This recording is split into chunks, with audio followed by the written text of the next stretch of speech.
Hello friends, আশা করি সকলে ভালো আছেন। আজকের এই ভিডিওতে আমি সাম্প্রতিককালে ঘটে যাওয়া কিছু ঘটনার দিকে আপনাদের দৃষ্টি আকর্ষণের চেষ্টা করব। এ ধরনের সমস্যায় হয়তো আমরাও অনেকেই ভুগছি বা যে কোনো সময় এই সমস্যা আমাদের যে কোনো কারোর উপর নেমে আসতে পারে। আর সবচেয়ে বড় কথা, এই সমস্যা সরাসরি আমার আপনার প্রতিদিনের জীবন যাপনের সঙ্গে ওতপ্রোতভাবে জড়িত।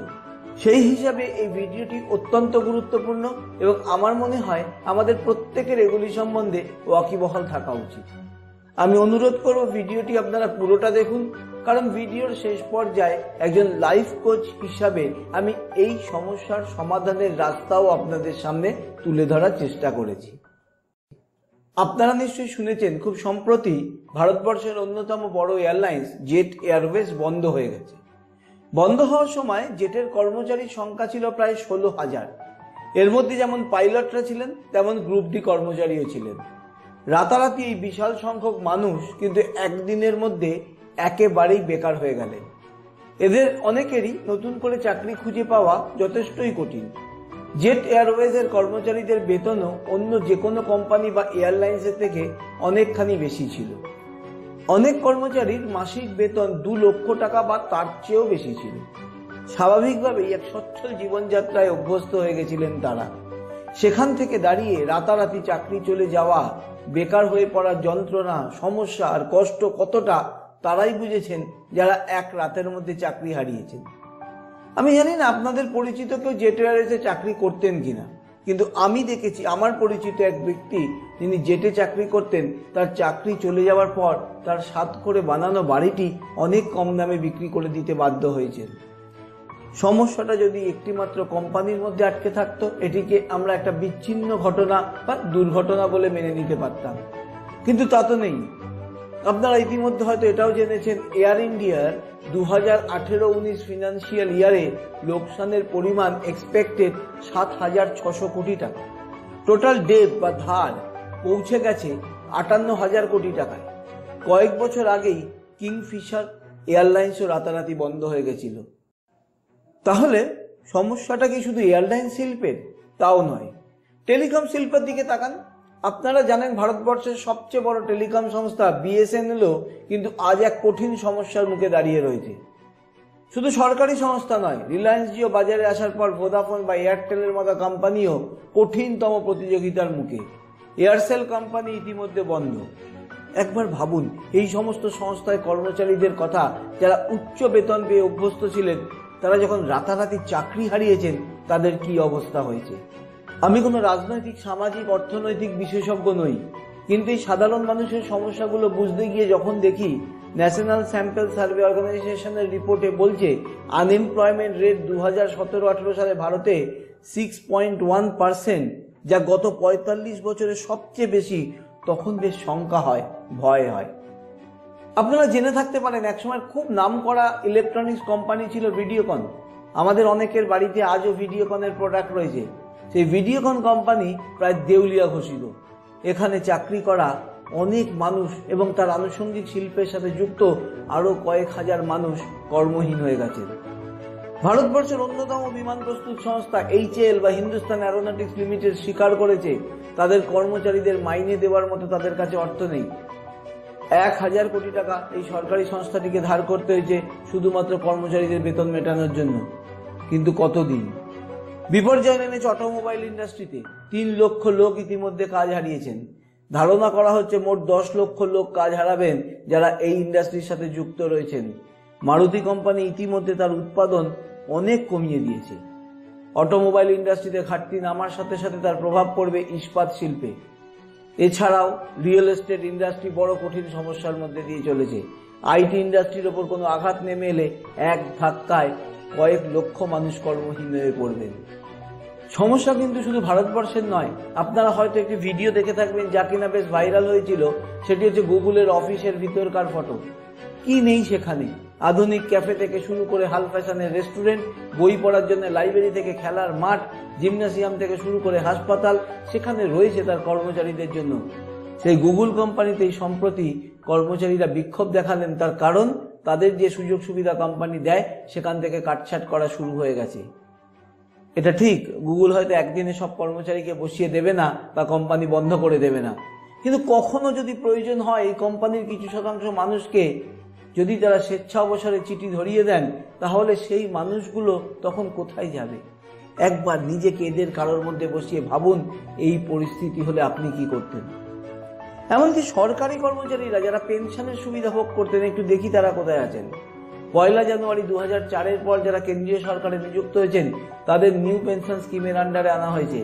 সেখানে তার পেনশনও বাজার ওঠানামার বা শেয়ারের দর ওঠানামার উপর নির্ভর করবে। আরো একাধিক উদাহরণ আছে, আপনারা প্রতিদিন তা কাগজে পড়ছেন। কিন্তু শুধুমাত্র ভয়ের কথাগুলো বলে যাওয়া আমার উদ্দেশ্য নয়।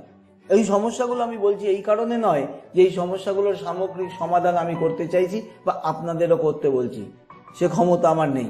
আমি শুধু আগাম সাবধানবাণী হিসাবে এটুকু কথা আপনাদের স্মরণ করিয়ে দিতে চাইছি বা ভাবতে বলছি যে এরকম কোনো পরিস্থিতি এলে আপনি কি করবেন।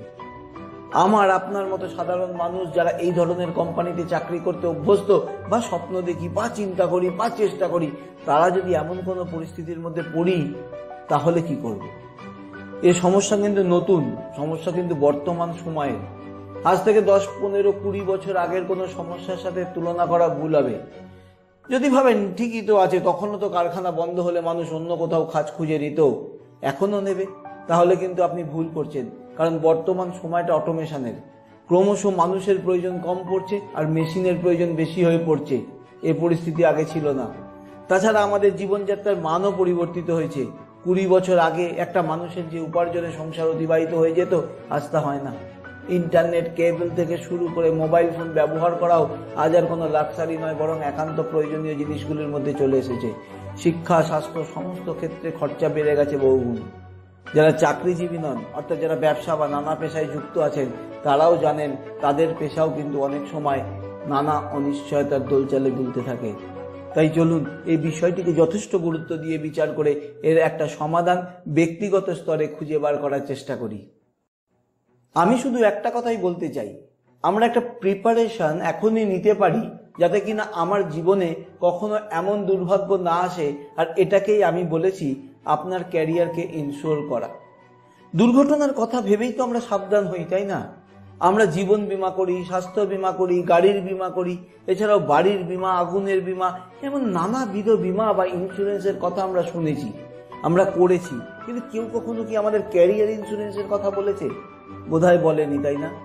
ক্যারিয়ার ইন্স্যুরেন্সকে বলা যায় আমার ক্যারিয়ারের একটা সুরক্ষা। কোনো দুর্ঘটনা ঘটলেই যাতে আমি অতলে পড়ে না যাই, যাতে আমি অতলে হারিয়ে না যাই, তার জন্যই এখন থেকে একটা ব্যবস্থা করে রাখা। একজন সাধারণ মানুষ তার সঞ্চিত অর্থ থেকে কয়েকটা মাস হয়তো চালিয়ে নিতে পারেন, কিন্তু তা কখনোই দীর্ঘমেয়াদী হতে পারে না। কিন্তু প্রশ্ন হলো, এমন কোনো কোম্পানি আছে কি যে আমার ক্যারিয়ার ইন্স্যুরেন্স করবে? যে কিনা এরকম কঠিন পরিস্থিতিতে আমি পড়লে আমাকে সে বলবে, তুমি চিন্তা করো না, বাকিটা সময় তোমার যে বেতন তুমি পেতে, সেই বেতনটা আমরাই তোমাকে দিয়ে যাব। না, এরকম কোনো কোম্পানি নেই। জীবন বীমার ক্ষেত্রে আমরা জানি একাধিক কোম্পানি রয়েছে, স্বাস্থ্য বীমার ক্ষেত্রেও তো আমরা জানি একাধিক কোম্পানি রয়েছে, কিন্তু ক্যারিয়ার ইন্স্যুরেন্স করার জন্য কোনো কোম্পানি নেই যাকে কিনা আমরা একটা নির্দিষ্ট প্রিমিয়াম পে করে যেতে পারি আমার ক্যারিয়ারকে সুরক্ষিত রাখার জন্য, বা বলা ভালো আমার ফিনান্সিয়াল ভবিষ্যৎকে সুরক্ষিত রাখার জন্য। দুর্ভাগ্যের কথা, এমন কোনো কোম্পানির সৃষ্টি হয়নি। তাহলে আমার ক্যারিয়ার ইন্স্যুর কে করবে?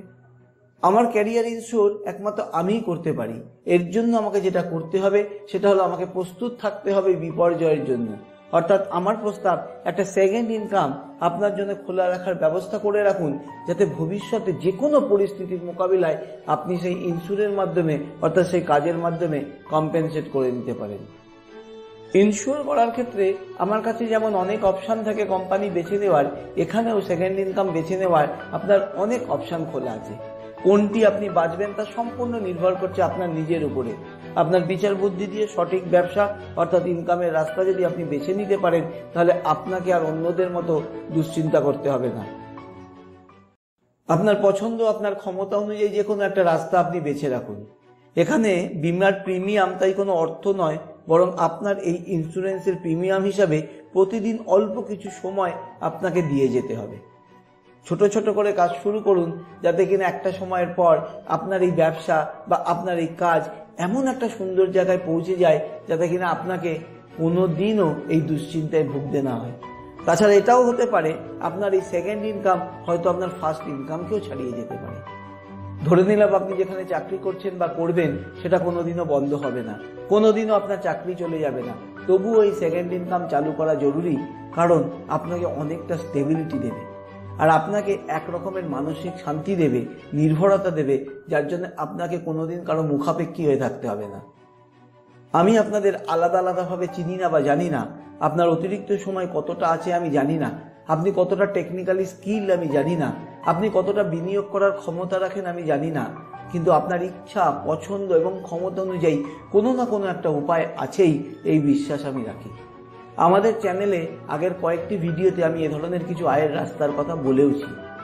যাদের সময়ের অভাব রয়েছে, অর্থ বিনিয়োগ করার সীমাবদ্ধতা রয়েছে এবং নিজে মনে করছেন যে আমার অন্য কোনো পারদর্শিতা নেই সেই পর্যায়ে, তাদের জন্য আমার প্রস্তাব, আপনারা বিকল্প হিসাবে নেটওয়ার্ক মার্কেটিং ব্যবসাটি বেছে নিতে পারেন।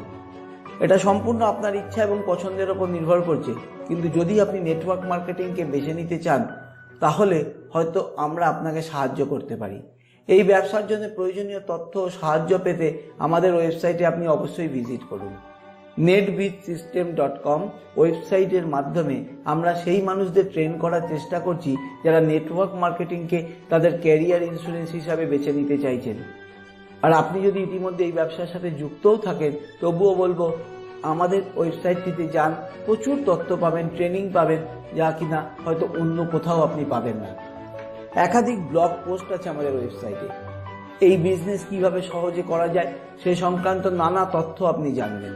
আপনার প্রশ্ন থাকলে আমাদের করুন, আমাদের সাথে দরকার হলে টেলিফোনে যোগাযোগ করুন, এমনকি আমাদের সাথে দেখাও করতে পারেন। যেটাই করুন, আপনাকে একটা দ্বিতীয় উপার্জন বা সেকেন্ড ইনকামের কথা কিন্তু ভাবতেই হবে। আবারও বলছি, নেটওয়ার্ক মার্কেটিং করাই একমাত্র উপায় নয়, কিন্তু নেটওয়ার্ক মার্কেটিং হলো সহজতম রাস্তা, এটা আমি বিশ্বাস করি। ভিডিওটি শেষ করার আগে আপনার কাছে আমার 2-3টি ছোট অনুরোধ আছে। এই ভিডিওটি আপনার আমার মতো আরো অনেক মানুষকে আগাম সতর্ক করে দিতে পারে। সে আপনার বন্ধু হতে পারে, আপনার ভাই হতে পারে, আপনার দাদা হতে পারে, আপনার কোনো আত্মীয় হতে পারে, যেই হোক না কেন এই ভিডিওটি তাদের সাথে শেয়ার করুন, তাদের কাছে এই মেসেজটি পৌঁছে দিতে আপনি সাহায্য করুন। আর ভিডিওটি কেমন লাগলো কমেন্ট বক্সে প্লিজ লিখে জানান। ভালো খারাপ যাই লাগুক আপনি নির্দ্বিধায় লিখে দিন। ভালো লাগলে কমেন্টসের সাথে একটা লাইক দেবেন, আর ভালো না লাগলে ডিসলাইকও দিতে পারেন। আজ এখানেই শেষ করছি। ভালো থাকুন সবাই, ক্যারিয়ার ইন্স্যুরেন্স করুন, একটা ব্যাকআপ প্ল্যান রাখুন, নিশ্চিন্তে বাকি জীবন কাটান, খুশি থাকুন, সুস্থ থাকুন, পজিটিভ থাকুন। Stay happy, stay healthy, stay positive.